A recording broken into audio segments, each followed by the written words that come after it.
All right. Okay, I am going to click. And we're on. Okay, so my name is Mark Post, and I'm here in Tezpur, Assam, India, and I'm about to talk to Rob Burling about a few things. Rob, first of all, tell me what you're doing here in Tezpur. Well, I came out to go to the Northeast Indian Linguistics Conference, and came to also to see Jos, my friend, and I have visited the Garo Hills, to where I had lived for many years ago, and I always like to go back there and see my old friends. Except that most of my old friends are not dead, but I can see their children. Okay, so you talked about the Garo Hills already. This is what I guess most of us know you for and think about when we think of you, is your work on Garo and with the Garo. Can you tell us a bit about that? How did that all start?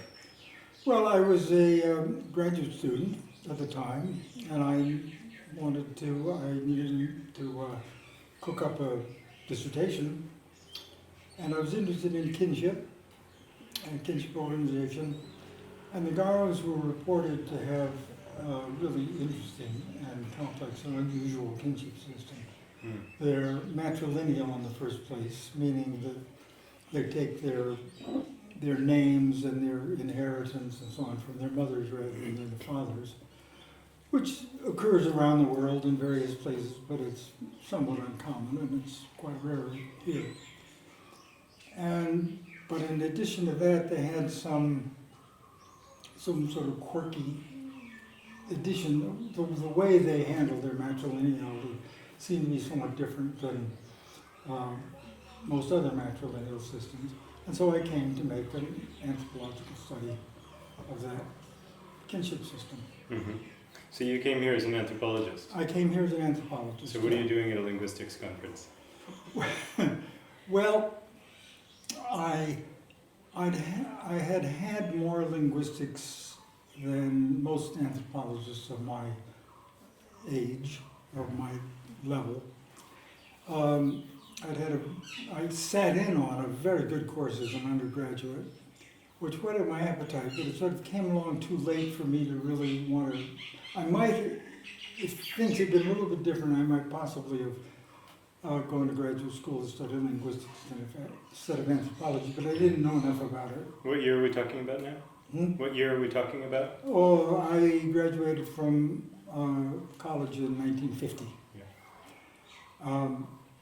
So I had been exposed to some very good linguistics as an undergraduate, although I never had a formal course, or I never took a formal course at least. And then I had a couple more courses in graduate school. So I came a little bit better prepared for linguistics than a lot of anthropologists do.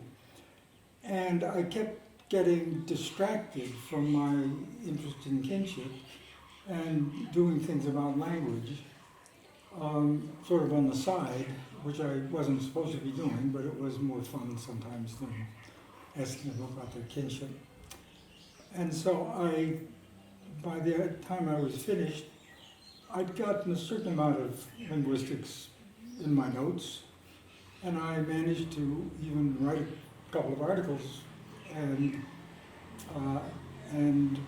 then when I began teaching, after I went back and finished my degree and so on, I began to teach a course in language and culture and things like this that were sort of, and more I sort of shifted over into linguistics and even began to think that, thank goodness, anthropology wasn't the only thing I had to live with all my life.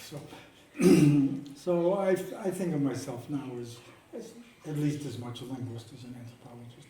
Can I take you up on that? Thank goodness. What's that all about? I can't even remember what I attached that. Okay. You said thank goodness. You said something like thank goodness you didn't have to focus solely on anthropology for your whole life. Surely that would have been interesting as well. Yeah, I got a little bit disenchanted with anthropology. Why is that? Well, it seemed to me strikingly lacking in the kind of rigor that you have in linguistics. And it seemed to me that a lot of anthropologists were busy sort of finding ways of not saving the world exactly, but doing good things and finding good things about people and somehow showing the Americans or the Westerners that those other funny people over there are okay, and that's good. Yeah. I mean, I don't object to that. That's Yeah. fine. Yeah. And yet there was a sort of a do-goody quality about it that I kind of, I don't know, it sort of wasn't quite my thing. Uh-huh. When you look back at some of the early ethnographies, I mean, I'm thinking of the Sapir Boser and afterwards. Yeah. Do you? I mean, presumably you'd be in favor of that sort of anthropology. Is there a reason why people aren't doing so much of that nowadays? Well, I don't really know what they are doing nowadays, Okay. so I can't really talk about nowadays. Uh-huh. I wanted to do an old-fashioned thing, like going out Yeah. to study a tribe, you know, the tribe, quote unquote, Uh-huh. and which maybe was already getting a little bit old-fashioned. Uh-huh. Even then. Even then, yeah. But that's what I wanted to do, and that's what I did. Uh-huh. So do you feel like the field of linguistics gave you more of an opportunity to work in that way? Do you feel like that's in part what brought you into Well, linguistics, or? It's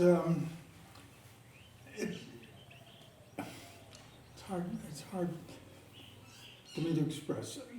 There's a firmness to linguistics, Yeah. kind of a, you know, you got it, you got some data, and it's there as real in a way that I felt sometimes you could go in and read a culture any way you wanted. Mhm. And when somebody came out and they wrote up their description of this culture, are they really describing that culture, or are they really describing themselves, or Mhm. their mirror of what they want to see? Mm. And that's a little unfair, but still I felt a little bit that way. Uh-huh. And it seemed to me that linguistic data was a little solider, and not that people didn't come up with different results sometimes, but and I like the intricacy of linguistics. I mean the logic of it, and when you got something, I think I could sort of feel when I worked at something long enough, I got it. I got it. I solved it, Mhm. and others did too. I mean, Mhm. and but you never solve anything in anthropology. You just get maybe closer and closer, or further and further. Now, There's nothing to solve, maybe. well, some young linguists might notice some of the disagreements actually that happen pretty frequently in linguistics. You've lived through, you've seen the field of linguistics develop in ways that I've only read about. Yeah. And I know that you've reviewed a number of books written by some of the major players in this development. Can you tell us something about that? Well, don't ask me in too much detail, because I don't. I don't mean encapsulate the history of linguistics. I don't really remember what I've reviewed and what I haven't reviewed. Yeah, But no, I lived through the Chomsky Revolution. that's more or less what I'm I getting got at. into linguistics before Chomsky, Yeah. and Chomsky came along, and suddenly the linguistic world was divided into avid followers of Chomsky and huge skeptics. Mhm. And I was much taken by Chomsky. I mean, I really thought, wow. I read Syntactic Structures, was a little book that Chomsky's first, and it was the one that made him famous. Mhm. And I read that, you know, just sort of astonished. And I got to the end, and it's the only book I ever did. I turned it over and started again and read it a second time. I mean, it really grabbed me. I think maybe in the years, the decades that happened afterwards, I got a little less enamored. And I thought some of the later Chomsky stuff got so elaborate and mathematical and apart from any kind of real language that it sort of grew away. And I got less enamored of it as it went along. But it was very exciting when it came. Mm-hmm. And nothing in anthropology ever came close to the sheer, just huge excitement. Everybody was talking about it, arguing about it, and it was fun. It was, and I was, on the edge of it, but close enough to. So you talked about getting at the real language. What would be? I mean, you've spent literally decades doing field work. Yeah. I guess you're getting at the real language. What would be your advice to young linguists who might be contemplating trying to find the real language that they can analyze? How should they go about it?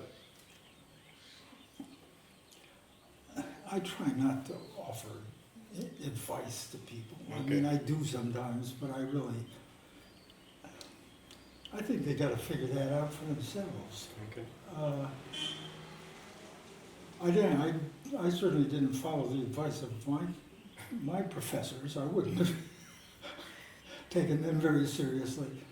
And I really think I mean that. I think everybody, students, non-students, have to figure those things out for themselves. So you I love field work. I love to go and sit with somebody and write down what they say and try to make sense out of it. And a linguist who doesn't like that, I'm a little puzzled by, but I don't know whether Chomsky ever talked to a native, a speaker of strange language. He found it all in his head, at least as far as I know. I haven't asked him. So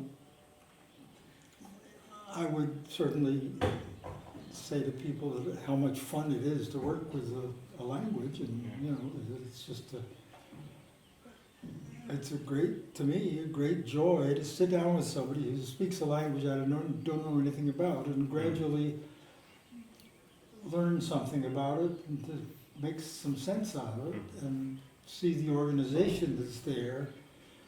And sometimes to watch the face on the person I'm talking to when they realize things about their own language that they never thought about. Oh, that's the way it works. And that's to me, it's a real thrill. Yeah. So you mentioned your relationship with your professors, or one's relationship with one's professors when you were a student. Can you tell us a little bit about what it was like to be a grad student back then? I suppose in anthropology. Well, in the United States at least. Well, I can't talk about the United States. Well, in your experience. I don't know whether it's different than it is now. There were things about graduate school that I was a little naive about, I think. One of the things I didn't realize about at least my graduate school was the patron-client relationship between students and faculty, and that the faculty were out there fishing for good students, and the good students were fishing for good faculty members, and they were teaming up, and then the faculty member would fight for the student, and I was naive. I didn't realize that that's what happened, and I wanted to be a student of the department, and I got assigned when I first got there automatically to somebody or other who will be left unnamed, but who I didn't really like a whole lot, but he didn't do me any harm. And I never figured out how to get attached to somebody else, but I didn't want a guru. I didn't want somebody who was telling me, guiding me, and I was too independent for that. I wanted to be a student of the department and, take courses from various people. And when I came to write my dissertation, I wrote it. I mean, the chairman of the dissertation was this same person, and he was all right. He didn't do me any harm. But I never felt that I was his student. He may have thought I was his student, but I didn't. And so I was a little out of kilter. I mean, I realized finally this real patron-client kind of thing. And I realized that in the departments that I joined as a faculty member, that there was a good deal of that there too. And I didn't like that. And I ended up mostly teaching undergraduates, which I really liked better than teaching graduate students. They were more open, a little more eager in some ways. I loved teaching linguistics too, which I did a lot. You know, introductory linguistics. Yeah. You wrote a textbook. Hmm? You wrote a textbook. Well, I did write a textbook eventually, but I think I only used it once. And I want you to know, I paid them, each of them, the royalties I got on it because I thought it was unfair of me to earn royalties on a book that I had assigned. I don't know anybody else who ever did that. You paid who, sorry? You paid who? I paid the students. I gave the students the amount, $2.74 to each student who had to buy my textbook because I wasn't going to earn money on my students.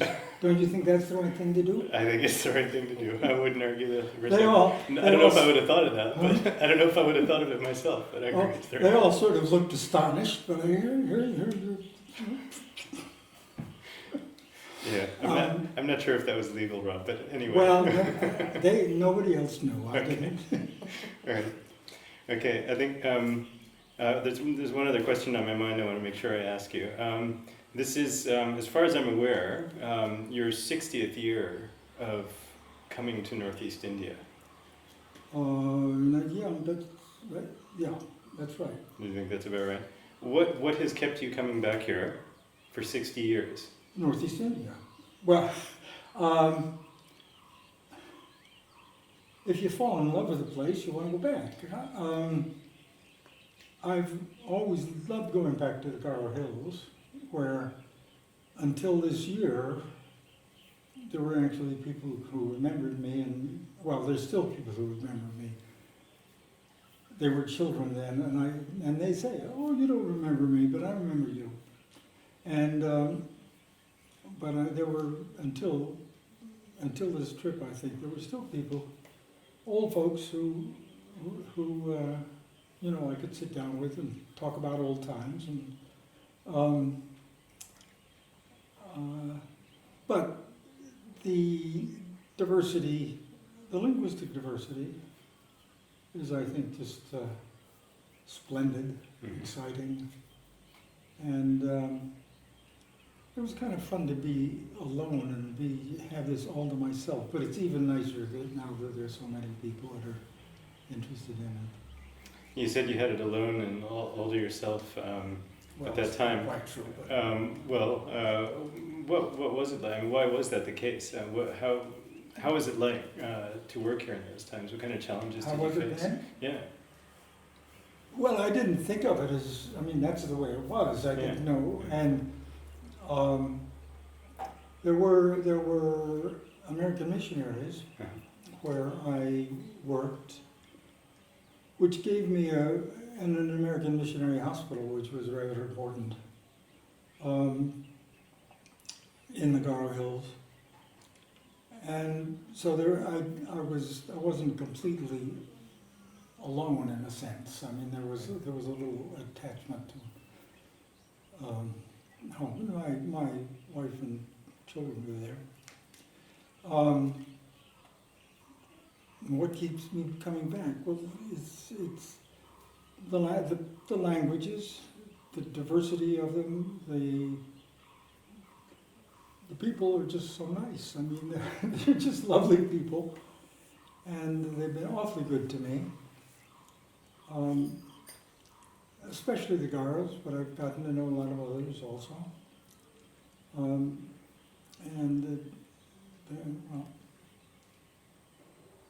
I just like them. Thanks. Is that it? I think that's good. Thanks, Rob. No.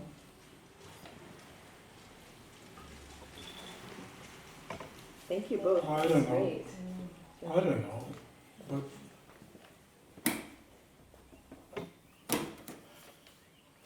this is not my, well, okay, okay? Yeah, I think I'm doing,